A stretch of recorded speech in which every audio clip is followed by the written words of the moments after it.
예수님 때문에 행복하실 수 있기를 바랍니다. 아멘. 아멘. 음식이라고 하는 건 여러분 음식하면 떠오르는 감정 어떤 생각들이 있나요? 음식하면 맛있는 거 떠오르면 굉장히 기분이 좋죠. 아유, 오늘 축구 보면서 치킨을 좀 먹어야 될 텐데. 예, 뭐 이런 생각도 들기 전 하지 않습니까? 저 이번에 월드컵에 가서 관심이 별로 없어 가지고 대충 보고서 11 시라고 그래 가지고 '야, 이 금요일도 끝나고 와서 딱 치킨 시켜 가지고 애들이랑 먹으면서 보면 재밌겠다.' 했더니만 세상에 오전 11 시더라고요. 그 시간에 무슨 치킨을 먹고 뭘 하겠습니까? 보다가 점심 먹고 끝나고 이제 교회 오는 일이 있었는데, 참 음식이라고 하는 건 우리 안에 항상 두 가지 결과를 내놓는 것 같아요. 너무 못 먹는다든지, 또 때로는 너무 많이 먹는다든지. 과거에는 여러분 어땠을까요? 과거에는 절대 빈곤이 있었습니다. 지금은 상대적 빈곤이 있다고 하지만 그때는 거의 95%의 전 세계 인구가 아주 오래전에는 하루 한 끼 먹는 것이 굉장히 어려운, 물론 지금도 지금 반대편 아프리카나 이런 가난한 나라들은 여전히 먹는 게 어려운 나라들도 있습니다. 과거에는 특히나 더 했겠지요. 예수 믿는 자들은 아마 더 했을 겁니다. 그 당시에는 재정 일치 사회가 많았기 때문에 모든 음식들이, 아니 생필품 자체가 전부 다 우상에게 한 번씩 바쳐진 것일 가능성이 굉장히 높았습니다. 또 그것을 떼어다가 팔거나 하려고 하더라도 우상과 관련된 무언가를 해야만이 그 장사를 할 수 있는 조건이 되고 허락이 떨어지던 그런 때였던 거죠. 그러니 먹는 것도 전부 다 우상과 관련돼 있었다라는 겁니다. 그러다 보니까 예수 안에 들어와 예수님을 믿고 살아가는 성도들이 먹고 사는 일이 쉽지가 않았던 거지요. 장사하기도 쉽지 않았고, 또 아무거나 함부로 먹을 수도 없는 그러한 상태에 놓여 있었다는 겁니다. 지금은 어떤가요? 지금은 너무 많이 먹어서 뭐 하고 있죠? 지금 우리는 다이어트 하죠. 돈 주고 다이어트 합니다. 약 먹으면서 다이어트 하죠. 운동하는 사람에게 돈 줘 가지고 PT 받아가면서 그것도 안 되면 또 뭘 하나요? 지방 흡수술을 또 하겠죠. 돈 주고 먹고 돈 주고 살 빼는 시대, 너무 많이 먹어서 이거 주체가 안 되는 그런 시대인 거죠. 음식이라는 게 이런 것 같습니다. 근데 과거에는 말씀드린 것처럼 먹는 게 참 어려운 때였습니다. 거기에 더해서 예수 믿는 사람들은 우상과 관련된 일들이 참 많았었기 때문에 먹기가 쉽지 않았다는 겁니다. 하지만 예수 안에 들어와서 예수님을 통하여 하나님께서 세우신 사도들을 통하여 예수님이 어떠한 역사를 이루어 놓으셨는지를 알게 되면 우상과 관련된 것들에 관해서 별 거부감 없이 음식을 먹을 수 있었을 겁니다. 하지만 그렇지 못한 사람들이 있었다는 거죠. 그래서 교회 안에는 두 종류의 우상과 관련된 사람들이 있었습니다. 우상을 뛰어넘어 이제 예수님 앞에 들어와 보니까 우상에게 바쳐진 건 아무것도 아니라는 걸 알게 된 거예요. 우상은 죽은 신이고 오직 하나님만 살아있는 신이라는 것을 알게 되었기 때문에 그게 바쳐져 봤자 아무 소용이 없다. 하나님이 먹으라고 주신 것이기에 마음껏 먹을 수 있다라고 여기는 사람이 있었던 반면, 예수 믿기 전에 그 당시는 거의 모든 사람이 우상을 섬기는 이들과 관계되어 있었기 때문에 그 습관이 남아 있는 거죠. 그래서 혹시나 내가 알고 있는 우상에게 바쳐진 음식, 이 지역에서는 반드시 이 음식을 사서 먹거나 이것을 어떤 과일이나 채소 같은 걸 사서 조리해 먹으려고 한다면 우상을 향해 바쳐진 것들이 나에게 오는 것인데 '내가 먹어도 되는 건가?' 이런 약간의 의심을 품고 있는, 예수 안에 있지만 아직 그만한 지식이 없는 사람들이 있었다라는 겁니다.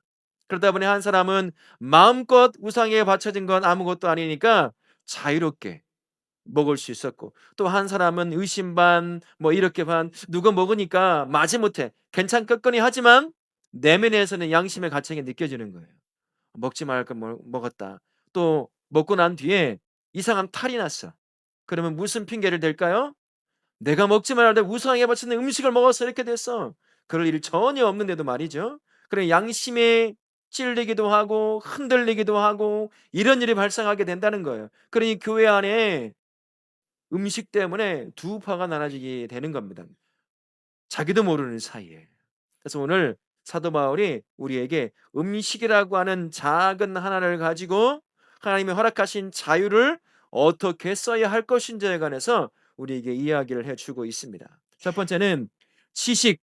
지식이 사람을 세우는 것이 아니라 사랑으로 사람을 세우는 것이라는 것을 알라라고 우리에게 가르쳐 줍니다.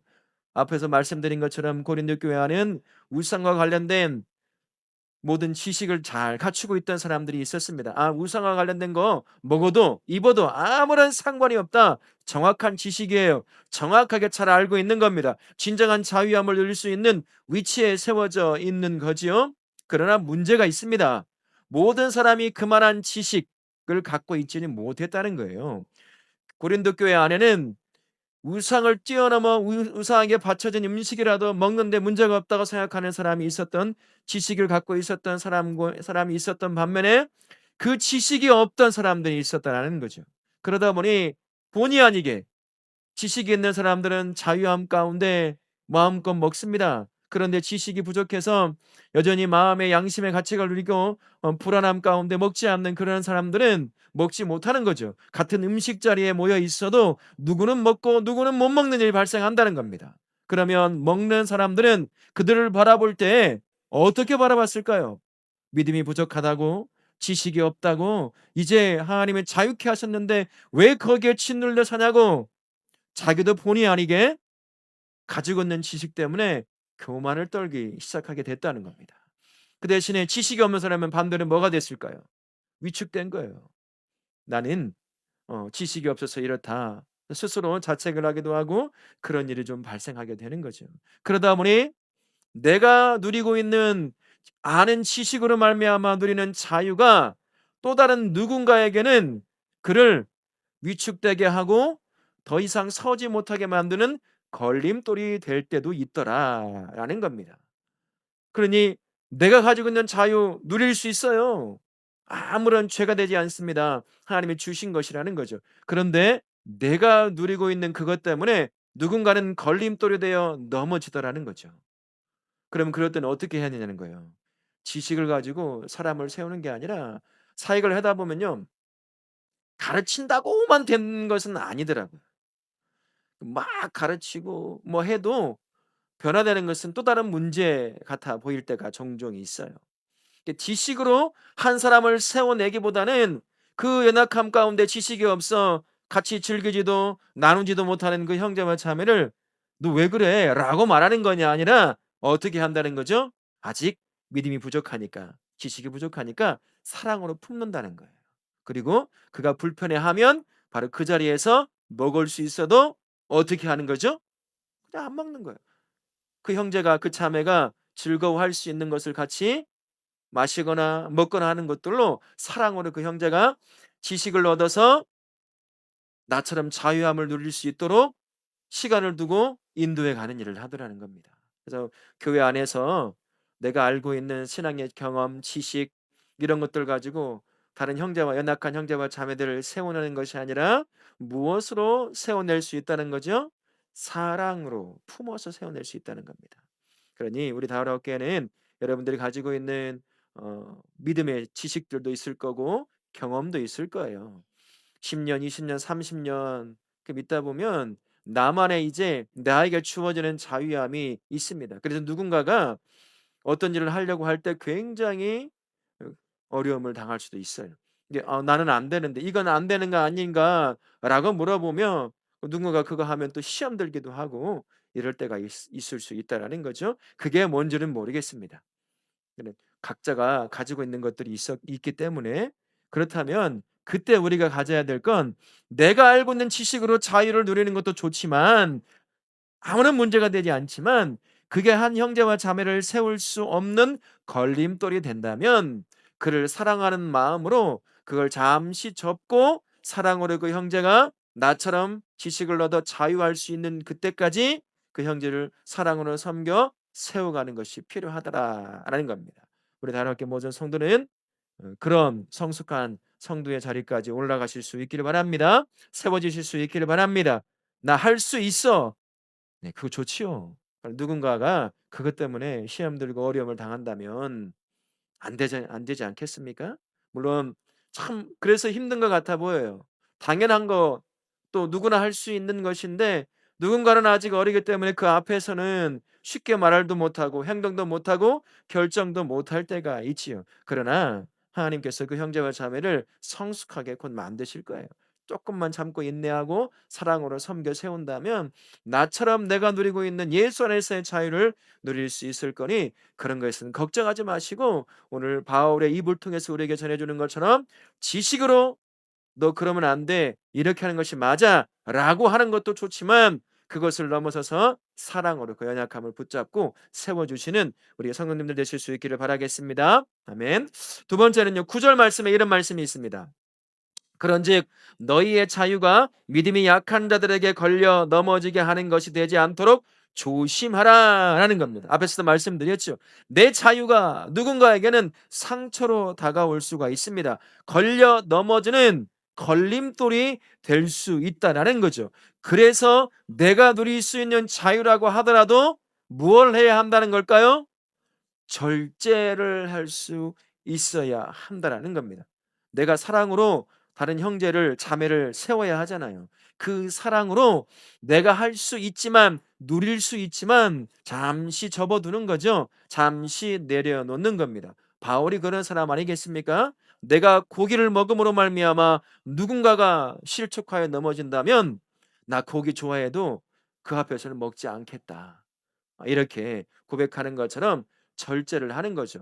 내 자유는 절제를 통해서 표현될 때 진정한 자유가 될 겁니다. 자유랍시고 내가 하고 싶은 대로 누구든 어느 자리든 어느 환경에서든 그 자유를 마음껏 펼쳐버린다면 어떻게 될 가능성이 높아질까요? 방종이 될 가능성이 굉장히 높습니다. 아나무인이 될 가능성이 굉장히 높은 거지요. 제가 이런 분을 만났습니다. 탈북민이에요. 억압도에 있다가 한국 땅에 왔어요.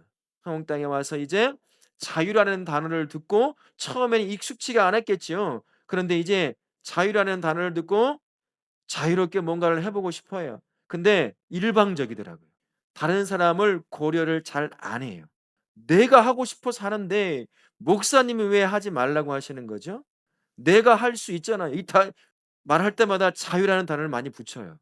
자유 대한민국에서 내가 자유롭게 내 마음대로 할 수 있는데 왜 못하게 하는 거죠? 왜 안 하는 거죠? 그럼 설명을 해드리죠. 할 수 있지만 이럴 때 이런 상황에서는 조금 절제하고 놔두면 좋지 더 나을지 않겠습니까? 안 들어가더라고요. 지식으로만 가르친다고 해서 되는 일도 아니고 더 오랜 시간이 필요하겠지요. 그런 경우가 있어요. 일방적일 때가 있습니다. 그러면 나는 당연한 자유를 누렸지만 절제 없이 누린 자유가 누군가에게는 굉장히 큰 실수가 될 수 있다라는 겁니다. 누군가 이런 말을 또 하죠. 이때는 이렇게 하면 더 나을 것 같아요. 그런데 내가 자유를 갖고 있는 내가 아니요. 난 이게 좋은데요. 나 하고 싶은 대로 할게요. 이렇게 하는 거죠. 그러면 그 상황에서 누군가가 이렇게 하는 것이 낫지 않을까 이야기했다는 것은 무엇일까요? 그 상황에선 당신이 자유를 누릴 수도 있지만 그것 때문에 누군가에게는 걸림돌이 되고 있다라는 것을 조심스럽게 전해주는 건 아닐까요? 그러면 그때 아 그런가요? 그럼 제가 한번 이렇게 한번 해볼게요. 라고 하면 그게 내 자유를 뺏기는 게 아니잖아요. 그죠? 내가 누릴 수 있는 걸 다른 형제를 사랑함으로 말미암아 절제할 수 있는 것. 그러면 사람 형제들도 사랑하는 것이고 우리 하나님의 나의 그 모습을 보실 때 어떻게 했어요? 기뻐하시는 거예요. 그게 필요하다는 겁니다. 내가 누릴 수 있는 자유가 참 많다 하더라도 여러분 절제도 그 자유에 항상 필요하다라는 겁니다. 이 말씀을 준비하면서 저를 한번 되돌아봤습니다. 저는 옷 입는 게 편해야 하거든요. 옷 입는 게 불편하면 정말 힘들어요. 특히 여름엔. 그래서 여름엔 조금 편하게 옆집 아저씨처럼 입고 다니거든요. 그래서 입고 뭐 교회 오기도 해요. 크록스도 신고 오고 반바지 입고 반팔 입고 오기도 하죠. 한번 봤어요. 누군가 이것 때문에 시험 들은 분이 계실까? 저한테 얘기해 주세요. 이것 때문에 시험 드는 분이 있다. 아니 목사님이 어떻게 그런 분이 있을까요? 없을까요? 은근히 많습니다. 교회라고 하는 것은 그렇게 올 수 없다라고 여기는 분들이 있거든요. 이 강단도 신발 신고 못 올라온다고 여전히 여기는 분도 있을 겁니다. 아이 그러면 그 자리에서 아예 아니라고. 아이 주장하면 그 주장도 맞겠지요. 그죠? 근데 어떻습니까? 그분이 내 무절제한 자유 때문에 시험을 드는 거예요. 강단에 서서 설교하고 있는데 내 모습이 뭘로 보일까요? 반바지 입고 크록스 신고 반팔 입고 있는 그 헐렁한 옆집 아저씨 모습을 보이면 설교를 하는데 은혜가 될까요? 안 될 수도 있다는 거예요. 그래서 나 한번 물어봐야 되겠다. 나 편하자고 그렇게 입고 다녔는데 혹시 누군가 그것 때문에 걸림돌이 된다면 그것 좀 뭐 안 입고 그냥 긴팔 입고 뭐 어 갖추고 오면 되지 않을까 생각이 들어서 그렇습니다. 저한테 카톡을 보내든 문자를 보내든 보내세요. 보내세요. 그러면 저는 할 수 있어요. 좀 힘들지만 이 땀 많은 사람은 더위 잘 타는 사람이 힘들지만 그래도 뭐 그게 그 형제와 자매에게 도움이 된다면 뭐 그렇게 얼마든지 할 수 있는 거죠. 자유는 이 절제가 항상 필요한 겁니다 그래서. 내가 할 수 있다고 하더라도 그 절제가 있을 때 진정한 자유가 되는 것이고 그것을 볼 때 날 향한 그 형제가 나를 사랑하는 사랑을 느낄 수가 있는 거죠. '아 나를 배려하는구나. 나를 고려하는구나. 내 의견을 존중해 주고 있구나.'라는 것을 알 수 있게 된다는 거죠. 그러니 저도 그렇고 우리 다락교 모든 성도님들은 여러분의 자유, 예수 안에서 누릴 수 있는 자유가 있지만 그 자유를 절제함으로 말미암아 다른 형제와 자매들을 세워내는 우리 성도님들 되실 수 있기를 바라겠습니다. 아멘. 세 번째 11절 말씀에 이런 말씀이 있습니다. 그러면 내 지식으로 그 믿음이 약한 자가 멸망하나니 그는 그리스도께서 위하여 죽으신 형제라라고 하는 말씀이 있습니다. 성도는 자신이 누리는 자유보다 형제의 영혼, 자매의 영혼이 더 소중함을 기억하며 살아야 한다라는 겁니다. 바울의 입을 통해서 너의 자유 때문에 걸림돌이 되고 있는 자가 누군지 아느냐라고 우리에게 가르쳐 줍니다. 11절 하반절에 뭐라고 돼 있어요? 그 자는 그 형제는 어떤 자라고요? 그리스도께서 위하여 죽으신 형제라는 거예요. 네가 누릴 수 있는 자유보다 그 형제가 존귀함이 더 크다는 얘기예요. 그래서 우리의 자유는 절제가 돼야 합니다. 사랑 안에서 표현될 수 있어야 한다라는 것입니다. 그래야 하나님께서 나를 존귀하게 여기시는 것처럼 다른 형제와 자매들도 내가 누리고 있는 자유를 절제함으로 말미암아 사랑 가운데 누림으로 말미암아 그 예수가 죽으며 구원하여 그 존귀한 형제와 자매들을 인정하고 세우는 건 아니겠습니까? 그러면 또 나도 그렇게 존귀함으로 세워짐을 받게 된다는 것이죠. 그리고 우리가 항상 예수 안에서 누릴 수 있는 자유가 있다고 하더라도요. 그건 다른 형제와 자매의 영혼보다 중요한 것이 아니라는 거예요. 존귀한 그 형제의 자매가 더 중요한 것이다 라는 것을 기억하고 그 너에게 주어진 자유를 절제하여 사랑 가운데 누릴 수 있어라 라고 그렇게 우리에게 가르쳐 주고 있는 거죠. 술에 관한 이야기를 한번 해볼까요? 담배에 관한 이야기를 해볼까요? 여러분 예수 참 믿고 평생 헌신하면서까지 살아갔던 그런 분들이 담배 피는 사람이 있을까요? 술 먹는 사람들이 있을까요? 있어요. 우리 한국에 제가 나온 총신대학교 신학대학원에 이전에 하비 콘이라고 하는 교수님이 계셨습니다. 미국의 교수님이셔요. 그분이 골초셨습니다. 술은 안 드셨지만 꼴초였어요. 그런데 한국의 문화를 인정을 하셨어요. 그래서 한국에 와서 교수를 하시면서 담배를 완전히 끊어버렸어요. 누구를 위해서? 한국의 형제와 자매들. 내가 예수 믿는 사람으로 선교사라고 교수로 여기 와서 선학생들을 가르쳐 세우는데 담배를 피는 것 그것 때문에 한 형제와 자매가 걸려 넘어진다면 안 되는 거잖아요. 그래서 완전히 끊어버렸어요. 그리고 은퇴하고 고국 미국으로 돌아가서 어떻게 했을까요? 다시 피기 시작하셨어요. 담배를 피고 술을 먹는 게 지옥으로 가고 천국 가는 걸 결정하지 않습니다. 그런데 왜 우리는 담배를 피지 않고 술을 먹지 않는 걸까요? 무엇 때문에? 나는 즐겁고 핀다고 죄를 범하고 지옥으로 가는 것은 아닐 수 있습니다. 하지만 덕이 되지 않아요. 한국이라고 하는 기독교 문화는 그게 이제 하나의 기독교 환경이 돼 버렸습니다. 안 믿는 사람들도 예수 믿는 사람들이 술 먹고 담배 피면 깜짝 놀랍니다. 물론 '너는 그 정도는 하겠지.'라고 여기는 사람들은 어쩔 수 없겠지만요. 예수 안 믿는 사람들도 교회를 다니고 예수 믿는 사람들을 뭐라고 보냐면 담배 안 피우고 술 안 먹는 사람, 욕 안 하는 사람으로 알고 있단 말이에요. 그런데 그 앞에서 "야 괜찮아. 이거 먹는다고 이거 핀다고 지옥 안 가거든." 먹어 보세요. 그러고선 "야 친구야 우리 교회 한번 가 볼까?" 얘기 한번 해 보세요. "야 나 바빠서 못 간다."고 얘기하지만 그 밑에 하고 싶은 말이 있었겠죠. "너나 잘 믿어." 먹을 것 다 먹고 필 것 다 피고 할 것 다 하면서 예수 믿으라고? 야 안 믿고 나처럼 하는 거나 믿는다고 말하면서 너처럼 하는 거나 무슨 차이가 있길래 내가 가야 되냐? 니나 잘 믿어. 이런 소리를 듣게 된다는 거죠. 아무런 덕도 안 돼요. 교회 안에서 덕도 안 됩니다. 형제와 자매들을 무너뜨리게 될 거예요. 시험 들게 만들 겁니다.